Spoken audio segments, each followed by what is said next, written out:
کہ کوئی بھی ان کے باغوں میں جو پہلا پھل ہوتا تو وہ حضور صلی اللہ علیہ وسلم کی بارگاہ میں لے کر آتے تھے اور اسے باکورہ کہا کرتے تھے. جناب صدیق اکبر ابو بکر، تو بکر آپ کا نام اسی وجہ سے پڑا کہ شجر اسلام پر اگنے والا پہلا پھل، کہ مردوں میں سب سے پہلے آپ نے اسلام کو قبول کیا. ایک صحابی تھے حضرت ظاہر رضی اللہ تعالیٰ عنہ، وہ حضور صلی اللہ علیہ وآلہ وسلم کو ہنسایا کرتے.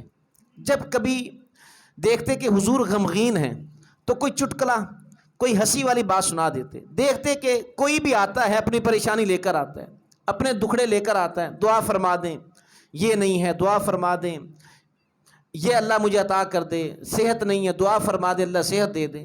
تو آقا صاحب اسلام صحابہ کے دکھڑے سنتے، ان کے لیے دعا فرماتے. تو وہ جو حضرت ظاہر تھے وہ حضور کو ہنسایا کرتے. وہ دیکھتے نا کہ سارا دن لوگ آئیں اپنی فریادیں لے کر اور حضور ان کے دکھ دیکھ کر حضور غمگین ہو گئے ہیں، تو اب یہ کوئی نہ کوئی چٹکلا سنا دیتے، حضور کے چہرے پر مسکراہٹ آ جاتی. حضرت ظاہر یہ بھی یہی کیا کرتے کہ بازار میں دیکھتے کہ جو منڈی میں جو ستھرا اور نیا پھل آیا ہے یہ اسے خریدتے. اب ان کے غریب تھے، ان کے پاس پیسے تو ہوتے نہیں تھے، تو اس سے ادھار کر لیتے. کہتے یار مجھے ادھار دے دو، آپ کو پیسے بعد میں دے دوں گا، یہ مجھے پھل دے دو.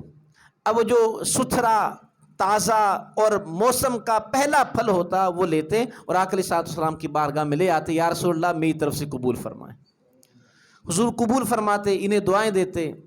اب کچھ دنوں کے بعد اب وہ دکاندار وہ کہتا بھئی وہ جو ادھار لے کر گئے تھے اس کے پیسے دو.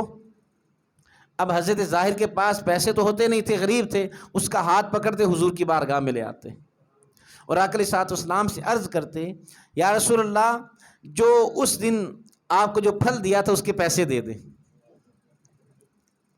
حضور فرماتے بھئی وہ تو تم نے تحفہ دیا تھا. تو عرض کرتے یا رسول اللہ غریب آدمی ہوں، تحفہ کہاں سے دوں گا؟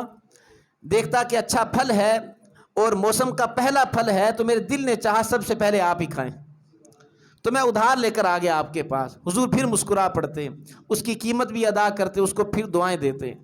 تو حضرت ظاہر یہ دیہات سے کوئی سبزی کوئی ترکاری لے کر آتے اور مدینہ شہر آ کر بیچتے. ایک دن مدینہ شہر میں اسی طرح آپ کوئی چیز بیچ رہے ہیں، حضور صلی اللہ علیہ وسلم آپ بازار میں داخل ہوئے، حضرت ظاہر کو دیکھا تو خاموشی سے ان کے پیچھے آئے اور ان کی آنکھوں پر آ کر پیچھے سے ایسے ہاتھ رکھ لیا.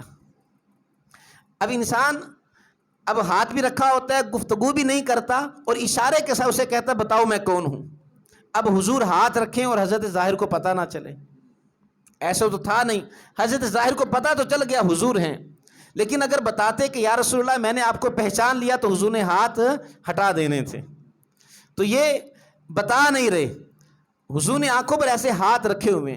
سپنے دے وچ ماہی ملیا تے گل وچ پالیاں باواں، ڈردی ماری اکھ نہ کھولا متاں پھر وچھڑ نہ جاواں.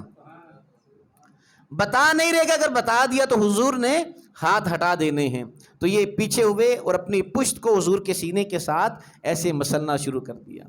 پھر حضور نے خود فرمایا کہ اس غلام کو کون خریدے گا؟